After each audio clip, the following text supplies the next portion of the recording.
Firstly, introduce Claire. So Claire Doll is completing her PhD in Environmental Economics at the University of Western Australia.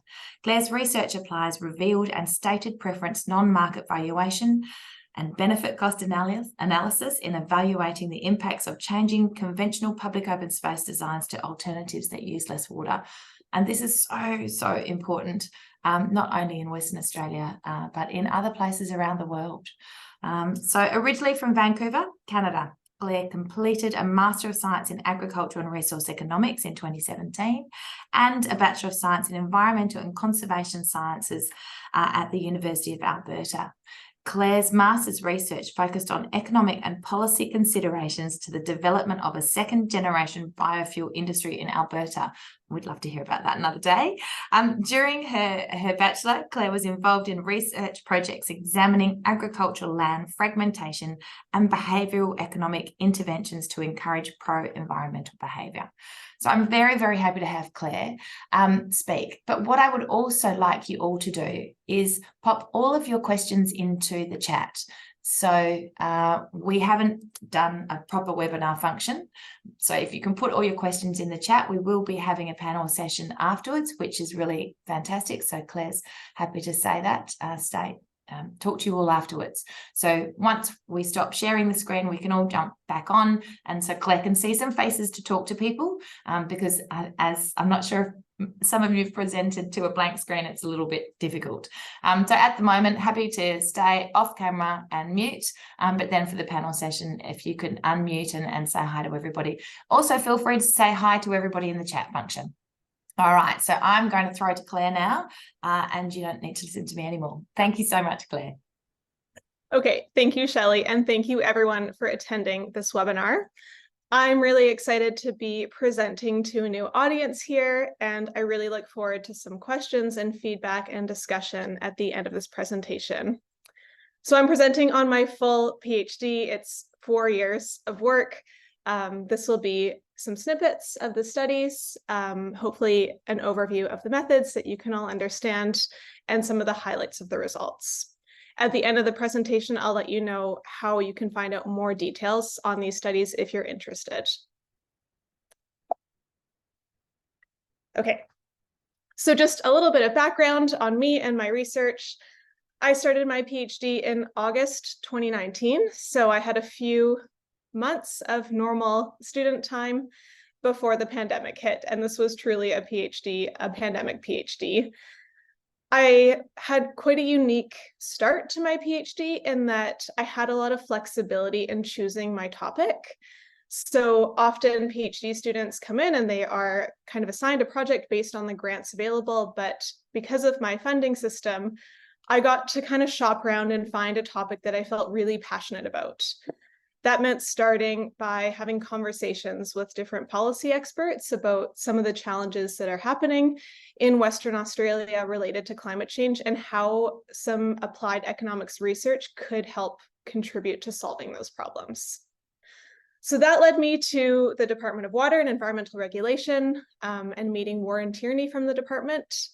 He described this issue of challenges with rising exposure to water stress and increased water scarcity with declining groundwater levels, coupled with expansion and development trends where new neighborhoods are popping up with outside of the range of groundwater, and how this is a challenge for local governments who want to make sure that they're providing really high quality public open spaces, but are really challenged by that water constraint.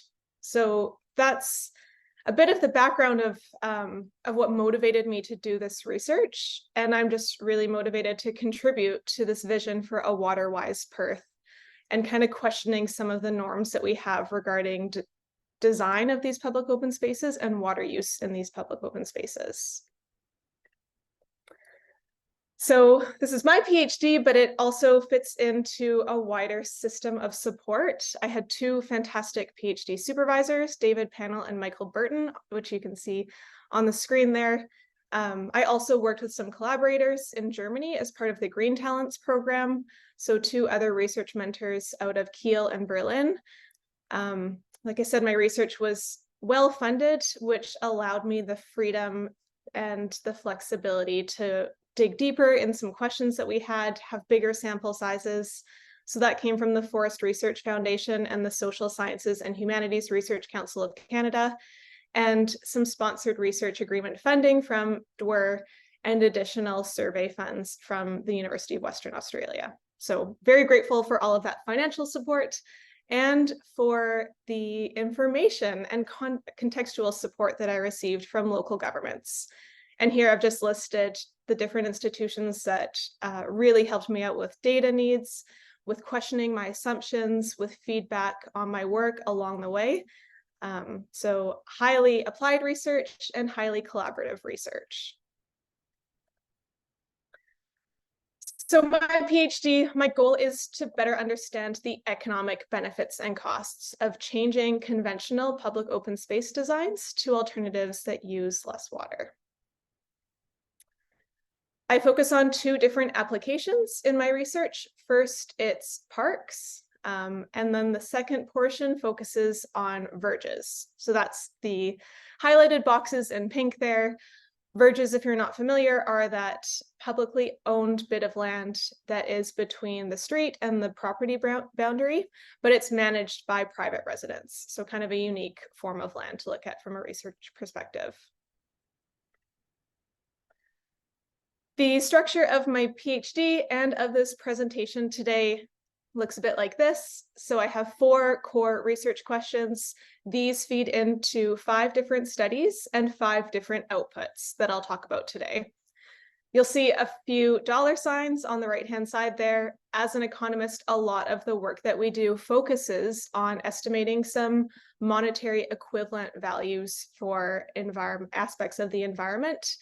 And that's important for us to present comparisons to costs and try and come up with these values to aid decision makers in their investment decisions.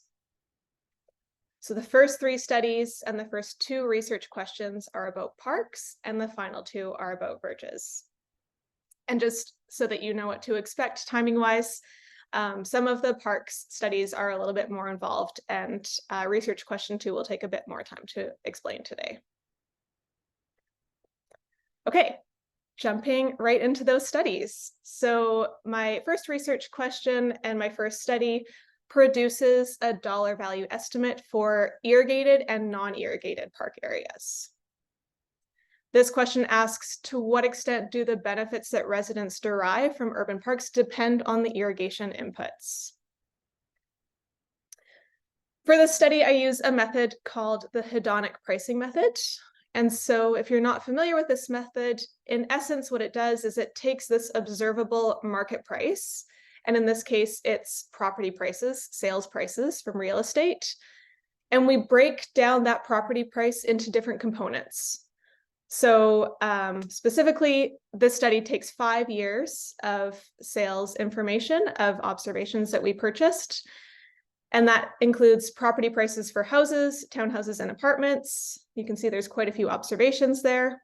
And we try and explain those property prices from that data set using information about the structural components of the properties. That's the number of bedrooms, bathrooms, the overall size of the lot, whether it has a pool, and the neighborhood components. So that's nearby schools, what suburb it's in, which also provides some indications of other attributes of a neighborhood like crime rates. And what we're really focused on here is also being able to separate out the environmental values that are contributing to the property prices that we see. So we control for the distance to the beach, the distance to the river, and importantly, nearby parks for each property. So this was quite a time-consuming process to prepare this data set, because not only are we looking at a map of nearby parks to these properties, this 50,000 properties that we have in the data set, we also worked with local governments to get detailed administration data on how much water is used in those parks. So for each of those 1,700 records for local, neighborhood, district, and regional parks, we have an estimate of the area of that park that is irrigated. And for this analysis, for some technical constraints that we could talk about a bit later, we do look at a very small radius around properties. So this is the influence of nearby irrigated and non-irrigated park areas within a 250-meter radius zone around each property. Just quickly, here are the local governments that were able to contribute data for this analysis. And so this is where the case study is focused. Now jumping into the results, we estimate 3 different models for low density properties. Those are the single family houses, the detached houses. Medium density properties, those are townhouses or villas. And high density properties are apartments and condominiums, the multi-story properties there. So we can see that the value of nearby parks is different for different property types. For low density housing, it's just the small irrigated parks that are positively contributing to the observed sales prices that we see. When you have those green dots and the lines that cross that vertical black line, that means that we don't have confidence that those values are actually different from 0. So we focus on the dots and the bars that are outside of that range. For medium density properties, we can see that it's the big irrigated parks that are positively influencing observed property prices. And then for our apartments and condos, it's actually all 4 property types that are positively contributing to the observed sales prices that we see. And in the boxes on the right there in yellow, you can see generally what those dollar values look like. So these values represent the increase in property sales prices that we observe with a 1% increase in the area of those different park types around a property. So you can see they're roughly around $1,000, but actually much higher for the high density properties, even though the mean sales prices of those high density properties are actually lower than houses. So some of the key takeaways from this first study, this is quite a unique study that we did. There are a lot of hedonic price valuation studies out there, but ours was the first that specifically integrated information about how much water is going into maintaining those parks. We found that for all property types, irrigated park areas have positively influenced property prices, but it was only for the high density properties that non-irrigated park areas also influenced property prices.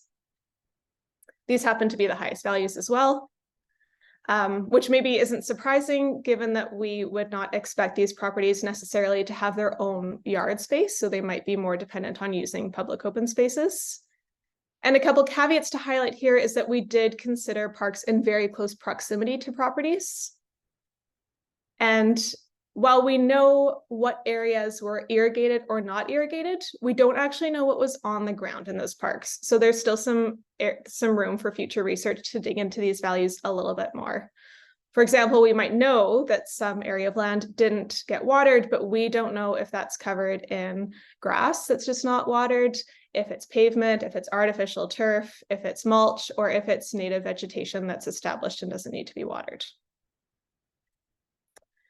And this method necessarily is reflecting historic management practices. This is backward looking because we're dependent on those observed market prices. So this is now published in the Journal of Environmental Management.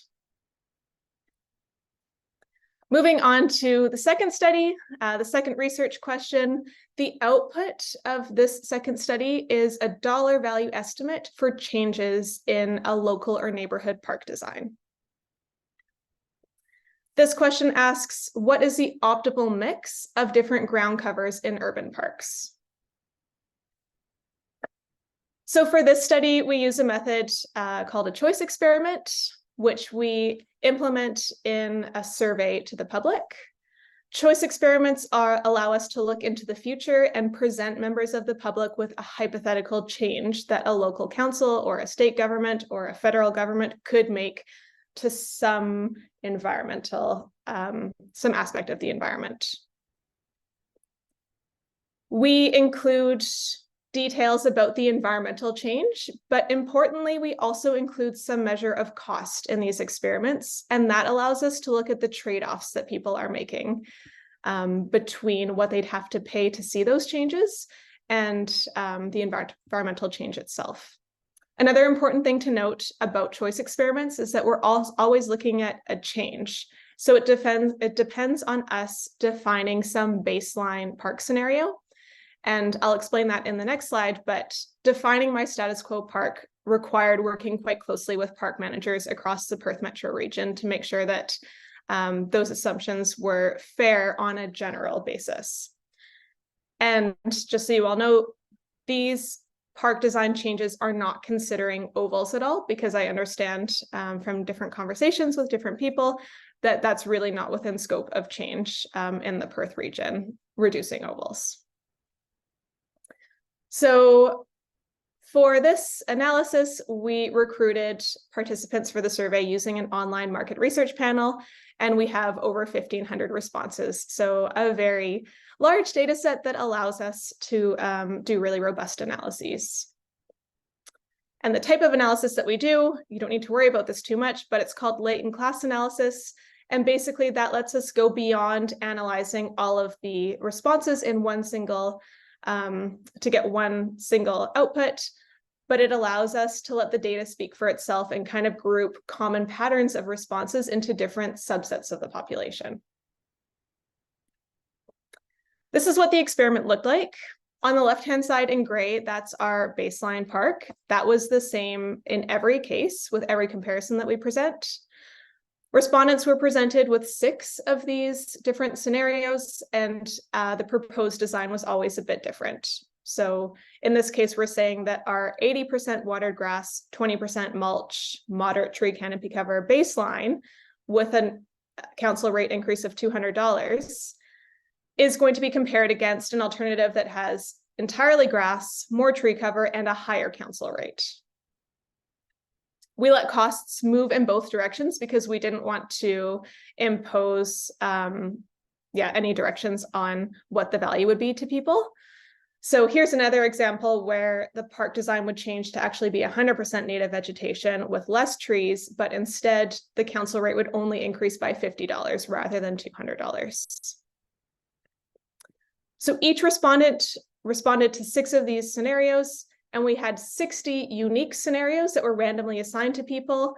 That included 37 different physical combinations and then different council rate price variations within that. So the attributes that were included in that experiment were 4 different ground cover types that summed to be 100% of the ground cover.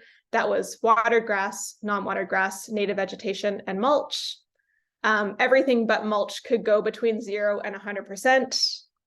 Park managers told us that we would never have a 100% mulch park, so we capped that at 40%. We also allowed the tree canopy cover to vary, and the tax rate or the council rate, or the rent rate if it was a respondent who wasn't a property owner. So we find that there are 4 distinct preference classes within our sample of 1,500 respondents. The biggest class at 40% of the population, I'm calling them more traditional. This is the group that still likes to see quite a large proportion of watered grass, the blue part of that pie chart, at about 62%. And then the remainder is native vegetation. So based on those experiments that we had them work through, they're telling us that they feel happiest with this combination of parks, and that's acknowledging that they may have to pay to see this park rather than that traditional park with 80% water grass and 20% mulch. Looking into who this population actually is, we know that they said they're not too concerned about water scarcity in the future, and they didn't actually consider their budget when they were responding to the experiment. The second class I'm calling the full mixers. This is 22% of the sample. Well, interestingly, this group doesn't actually visit parks, but they still have opinions about their design. They are concerned about water scarcity, and they did consider their budget. And this group likes a little bit of the 4 different ground covers, with the gray native vegetation being the biggest proportion, watered grass, the blue second, and then similar amounts of mulch and non-watered grass. This third class, 18% of the population, I'm calling them non-watered, open-minded. So they do like to have about 1/3 of the park design in watered grass, but then they're also very open and prefer some native vegetation and non-watered grass in the mix. This is a group that indicated they were concerned about water scarcity in the state in the future, and they did not consider their budget. And then our fourth class, that's 17% of the population, and they actually like their parks to be 100% native vegetation cover. So while that's interesting to understand that there are different subsets of the population that have different preferences for their park design, it's maybe more useful for local governments to understand overall on a full population basis what people would really like to see in their native or in their local and neighborhood parks. And overall, we find that the optimal mix for communities is 56% native vegetation and 44% watered grass. So quite a big difference from that conventional park that we are assuming. And so if we tell people that they could have their local or neighborhood park have this mix rather than 80% watered grass and 20% mulch, we find that each household is willing to pay on average $214 per year to have this park. So summarizing this study, the optimal extent of watered grass ranged between 0 and 60%. The optimal amount of native vegetation ranged between 40 and 100%. And at the optimal mix, it was 44 and 56%, which we calculate a dollar value estimate for $200 per household per year.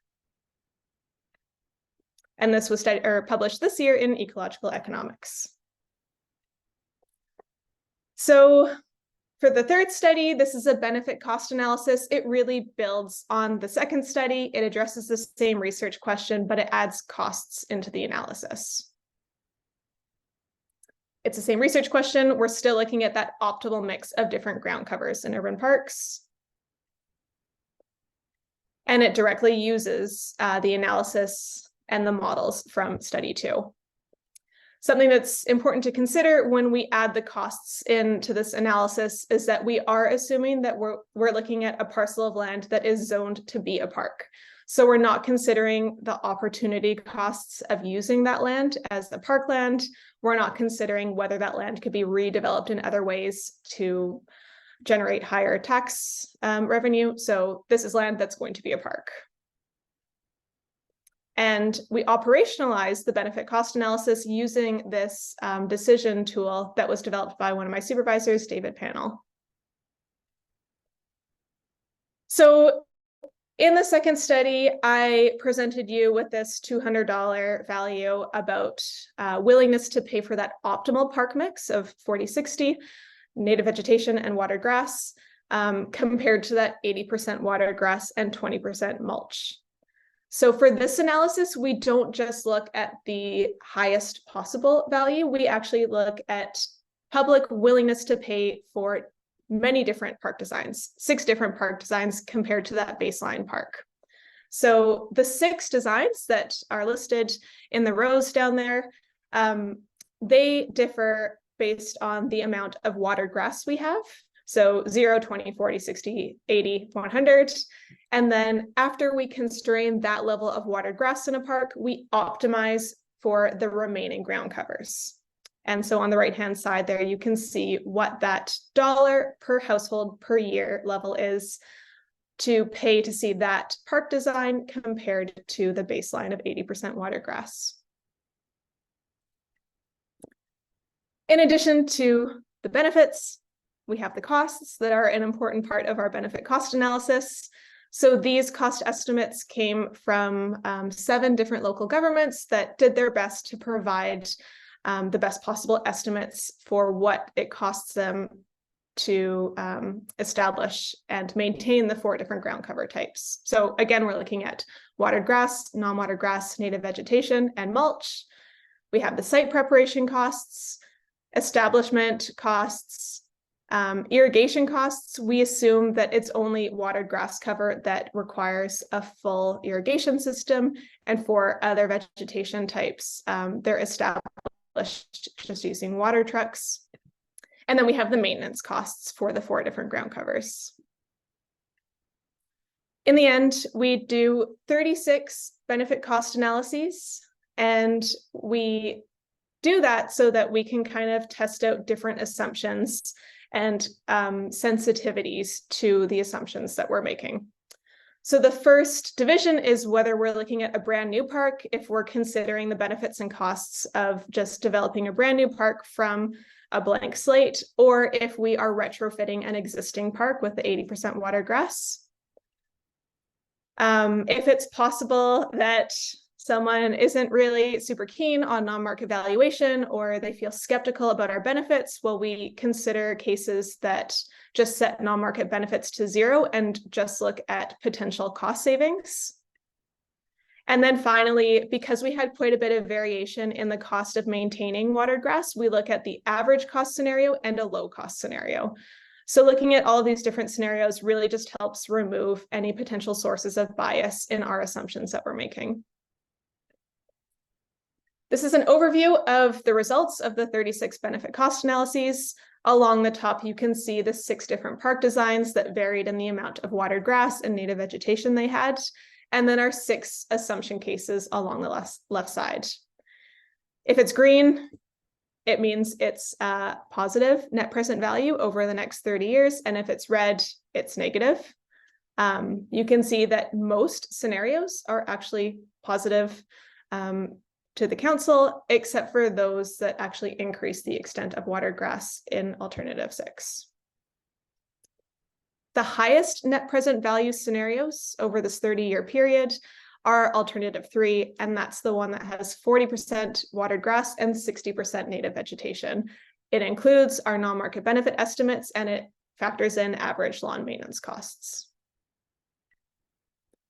So very similar to the second study, we find that the highest net present value comes from that 40% watered grass, 60% native vegetation scenario, and it has net present values in the ballpark of over $1 million over that 30-year time period for councils. We find that every scenario that reduces the extent of watered grass has a positive net present value. And this paper has been submitted to a journal and is under review for publication now. Okay, well, now we are moving out of parkland and into the world of verges. This third question and fourth study looks at dollar value estimates for different attributes of verge conversion programs.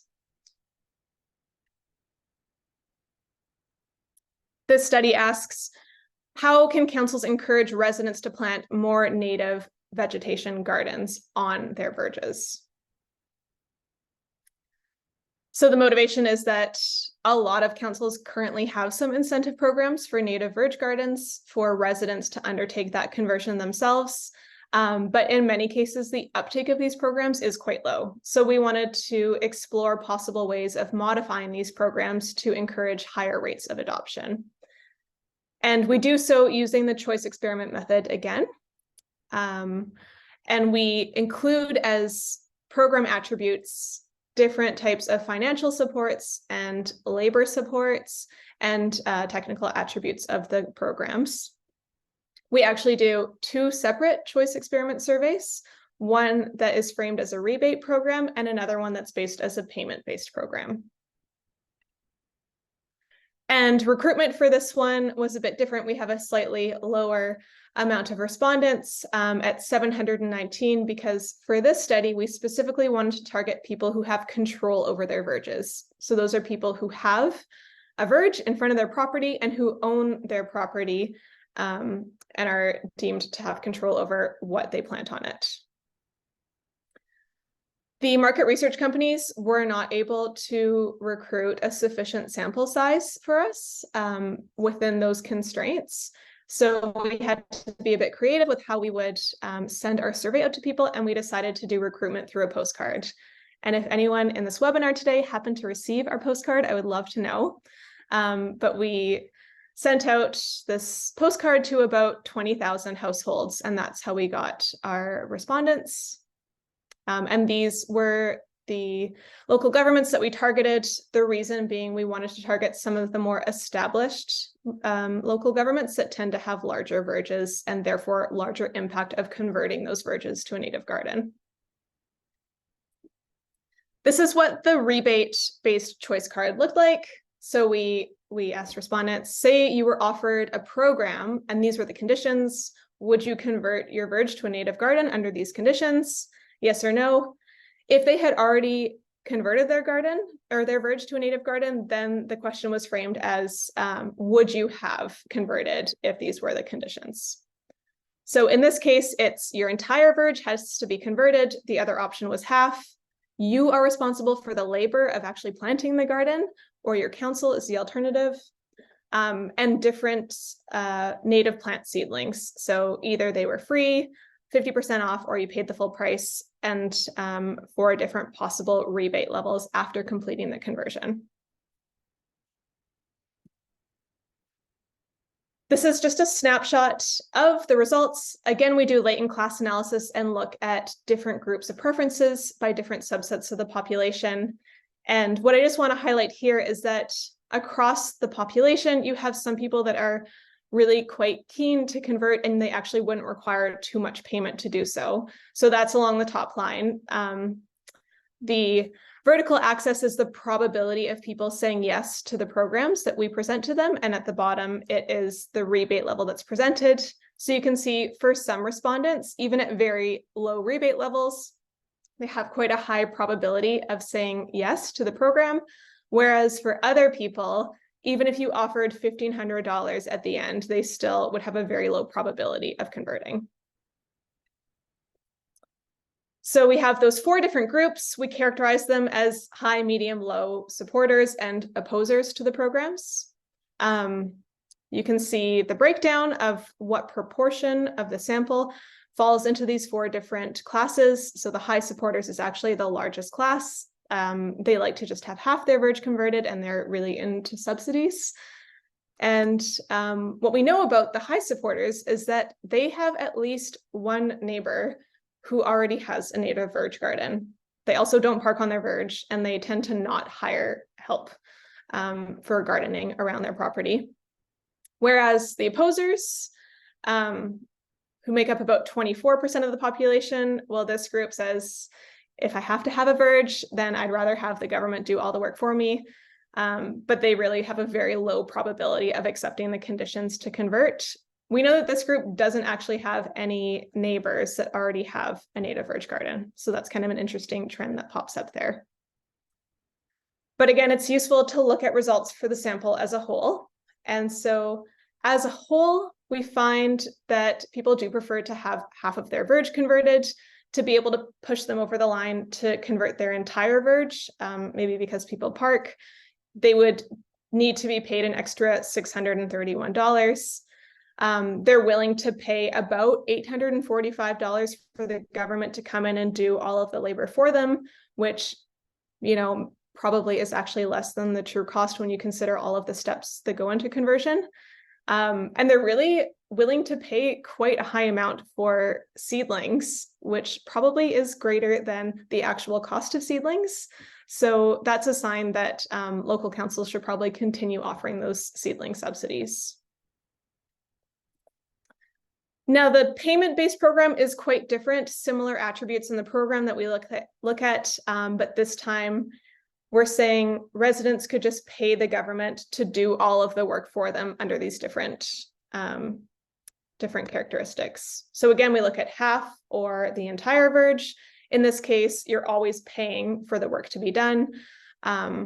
We vary whether you have control over selecting the designs or if your council just decides what goes on there. And then there's some different payment levels. Now, similar to the case of the rebate-based programs, we have some variation within our sample. And again, it's divided into 4 classes. We see that at very low cost, a lot of people are willing to say yes to programs. But then as the cost that they'd have to pay goes up, well, that number drops off and the probability of saying yes to the program conditions declines. So again, we characterize these 4 different classes as opposers, medium supporters, high supporters, and low supporters. In this case, it's the opposers. The payment-based programs have a higher proportion of opposers, 52%. They prefer selecting their own plants if they're going to go through with one of these programs. What we know about this sample is that the medium supporters, which makes up about 21% of the sample, these are the ones that have a neighbor with a native vegetation garden. And low supporters, 10% of our population, this group parks on their verge, so that makes sense. And overall, at the sample as a whole, it was not statistically significant. There was no real difference between half and full verges being converted with these payment-based programs, but people were really keen to have control over the specific plants and designs that went on their garden. So a willingness to pay of $880 to be able to control and select their own designs. So we find from the study that subsidies are generally the most preferred component of these programs, which is great. It's kind of like a nice reassurance to those councils that are already doing this. We find that these neighborhood effects do matter, and they do really seem to be influencing the probability of saying yes to the program conditions. A takeaway from this is that for neighborhoods where there isn't anyone with a native verge garden, it might be worth incentivizing the first person to adopt, because that can then kind of spur the neighborhood norms. And we find that there are a range of tools that can encourage adoption. There will be some people who just will always say no to the current programs that are offered. Some people are time poor and may actually want that payment-based program and to have someone just come in and do all the work for them. So it might be worth having councils offer different programs in different years to target a wider audience for these conversions. And this was just published a couple weeks ago in Urban Forestry and Urban Greening. So we made it to study 5. This is the 5th study, the 4th research question, and the only one where the output isn't a monetary equivalent value, but instead it's a ranking. So we ask, what ground covers do residents want to see on verges in their neighborhoods? So not necessarily their own verge, but what do they like to have around them in their neighborhoods? The method that we use here is called best-worst scaling. And now that I've learned how to do this, I'm using it in a few different studies. It's great because it really imposes a very small burden on respondents. Often when you're asking people to rank different items and it's a long list, it could just be really hard to do effectively, but this way we get these absolute rankings. We don't come up with a situation where people say, yeah, I like everything, or I hate everything, but it's really forced into an absolute ranking. This uses the same survey as the choice experiment. We had 2 separate experiments in there, and it's a larger sample size of 892 responses because we also consider people who don't have control over their verge. So those are people who live in an apartment where the strata manages their verge, who are renters, or who maybe don't have a verge themselves. And there are 7 ground covers that we consider as possibilities for verges. Grass that's watered or not, vegetation, gardens that are native or not, pavement, artificial turf, and mulch. And I know that in certain local governments, not all of these will actually be permitted, but it does capture kind of a general view of what you're likely to see around the city. And again, we do that latent class analysis to not only look at the sample as a whole, but at preferences, different preferences across different subsets of the population. This is what the best-worst scaling experiment looks like. Each respondent was presented with 7 of these different questions, and they just had to say, of this list of 4 ground covers, I most and least prefer these 2 items. If they were unfamiliar with the different ground covers, they could click details and a pop-up would come up that just described it in words. And these are the results. So the statistical analysis tells us that there are 7 distinct classes of preferences for ground covers in neighborhoods. And what's interesting is that across these 7 classes, there's really 2 core camps. There's people who like the yellow, the native vegetation, And there's people who prefer to see green, the watered grass. So it is over half the sample, classes 1 and 2, that actually prefer to see native vegetation in their neighborhood. And for one of those classes, these people also have neighbors that have a garden already. And then a smaller percentage, over 3 different classes, prefers watered grass. And these 2 of these classes are characterized as not having any neighbors with native gardens already.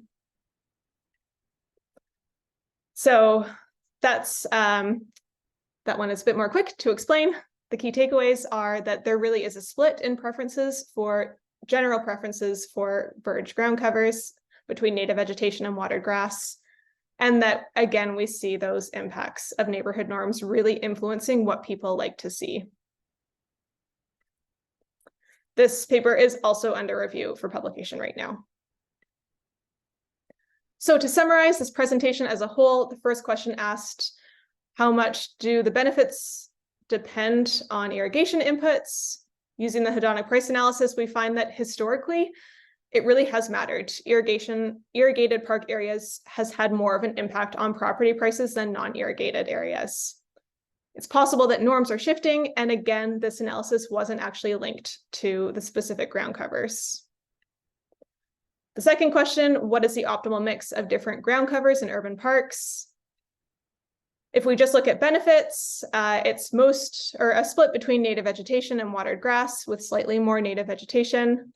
If we add in costs, well, it doesn't change very much. It's 60% native vegetation, 40% watered grass. And I didn't present on this because of time constraints, but we also find that land managers have flexibility. I am presenting these optimal mixes, but really if they vary by 10 to even 20% in either direction, it doesn't seem to matter too much overall. The third question asked, how can councils encourage residents to plant more native gardens on verges? Subsidies are a great way to continue incentivizing people, but different people will respond differently to different program offerings. And it may just be very effective to make sure that there is a key visible property with native vegetation in every neighborhood. And finally, what ground covers do residents prefer to see on verges in their neighborhoods? It's split, but most people, just over 50%, do prefer to see native vegetation. And again, we get that story about neighborhood norms influencing preferences. Before I finish, I just want to mention that we had some other side projects that didn't quite fit into my PhD, but we're still working on. That involves using best worst scaling to understand public preferences for tree characteristics and specific tree species. The goal being maybe we can understand what people really like to see for verge trees to help councils select which trees they might offer to people to increase tree canopy cover. So if you're interested, we can keep in touch and I can let you know when we have more results available. But so far we find that people really care about trees that support local biodiversity, especially birds, and that use less water than some alternatives. Okay, this is my final slide. Just to summarize, on the left, for parks, we find that adding more native vegetation to parks can benefit the public and also save costs. And then for neighborhood verges, we find that familiarity and just seeing more of these verges in neighborhoods is really important to building community acceptance of native verge gardens. And finally, I've included my website on the top. It's econclaire.com. Claire has every possible letter. And if you go here, you can access all of the full papers and more details on the different studies. Great, that's it. Thank you.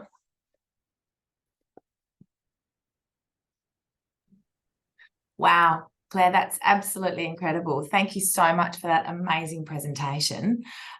So now what I'd like to do is open it up to a panel and some questions. So we have quite a few of you online, so you can either submit your question into the chat or please feel free to just, Alicia, I can see, put up a hand. Absolutely. Oh no, she's clapping. All right, fantastic. you can either put up a hand and ask a question or pop it into the chat. So we do have a few questions at the moment, and of course my chat has disappeared as it's supposed to, you know, when I'm doing this sort of stuff. There is so much research that you've just done there, which is incredible, and you're answering some questions that are very, very critical at the moment across Western Australia. So, and definitely Perth and Peel as well. So the first question came from, we are going to get that one. And Bryce says, thanks. Absolutely. Sharon, so the first question was clarifying. So this question came in at the first, that was for the choice experiment, number 2. So the question was, did you say that you don't have the demographic information on the respondents? Yeah, we do have the demographic information. I just didn't present it here because of time constraints. It is presented in the paper. And so it was representative of the Western Australia population. And the reason why you didn't see it show up in the class membership definitions is that they just weren't really the most interesting story to tell, or in some cases, they weren't really significant in clearly defining those different groups. But yes, we have the demographic information and it is representative. Fantastic. Thanks, Claire. And there's a comment which I think most of us are horrified that there is even a portion of the population that doesn't respect that water scarcity is a bit of an issue. So I think that's something for all of us to take away, because I thought that was sort of well known. Another one from Sharon, were the watering costs based on scheme water or groundwater? Yes. So actually, first I'm going to go back and just comment on the water scarcity question. So that question was framed as, in the next 5 years, do you expect blank to be impacted by water scarcity? And it was me or my family, my state, or anyone in Australia. And all they had to do is say like yes to one of those to be considered someone concerned about water scarcity. So yes, I agree. That's like quite alarming that some people just are not concerned about that. So the question about the water costs, I am assuming groundwater as a status quo irrigation water in this case. And there's a little bit of sensitivity and analysis in there in the discussion that imagines if we were to use a shadow price of water, not the scheme price of water, but yeah, the shadow price of water, which I guess is very similar to the scheme price of water. And it just makes it even more favorable to convert to more native vegetation. But the base assumption is groundwater still. Fantastic. Thanks, Claire. A question from Barbara Meldrum. Was the discussion on preferred ground covers framed in the context of the ability of irrigated surfaces to contribute to urban cooling? And was any level of irrigation proposed for the native gardens? Yeah, cooling was not a focus of this survey. I know that's an important one, and I'd love to keep working on my PhD to expand it to look at preferences for these cooling attributes too. Yeah, we did vary the extent of tree canopy cover, and I know that that level of shading would also contribute to the cooling, but no, respondents weren't primed on or given background information on the cooling effects of evapotranspiration and irrigation in these spaces. And no, in this case, an assumption was that native gardens would need to be watered regularly using a water truck for the first 2 years, and then following establishment, it would just be periodic top-ups. Fantastic. So does anybody have any other questions that they'd like to ask of Claire while you've got her? She's a fountain of knowledge and has provided us with some really important, I guess, supporting information. There's a couple of policy questions hanging around at the moment that this is really going to help with the arguments to change some of our policies. So I think one of the things that I'd really like to acknowledge is the scope of people that you've surveyed. So in everything that you have presented, there is such a really solid evidence base for it, which is absolutely incredible. And I think the other thing which I have learned out of this is the way that you can categorize people by the choices that they make. So instead of just saying, this is what everybody said, is, well, hang on, no, there's different types of people, and we have to consider their motivations on why they might change or why they might do something. Dee Gannon, have you got your hand up? I'm not too sure, can't quite see. If so, please come off mute or add a question.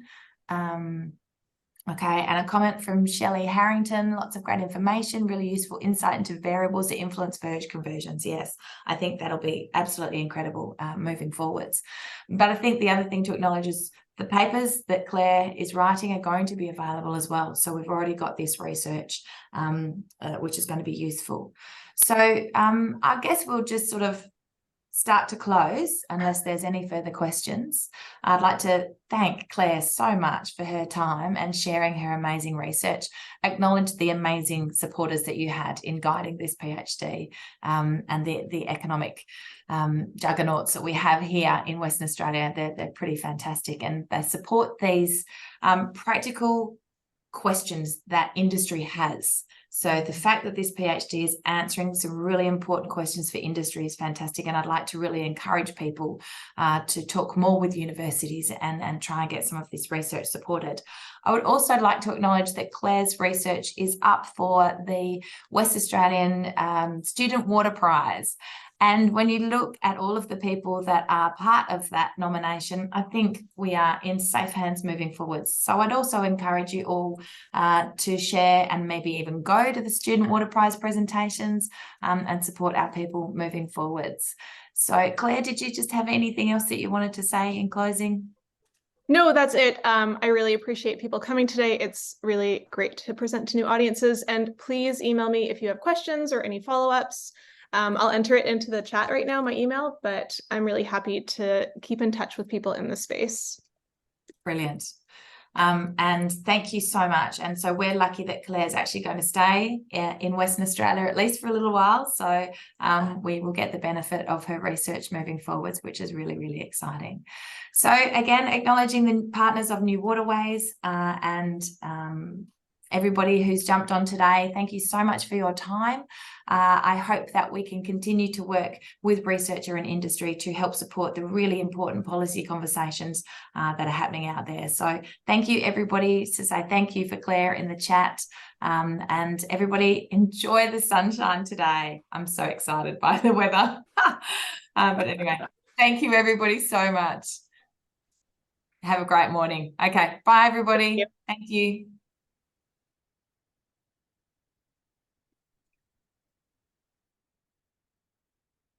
Really nice feedback. Thank you. Oh, you're muted, Shelley. Thanks, Claire. Thanks, this is Bryce. I was going to, I'm going to email you, but I was just thinking I'm wondering if it's possible for you to come and talk to some people, a small group of people in the Department of Planning, Lands and Heritage. Yeah. That sort of information, because we're doing public open space policy, but that could be, it's not, the first bit was probably the most relevant, which was the values that it adds, but the rest of it's probably relevant to our water team. Don't you think, Shelley? Shelley, you're muted. That mute.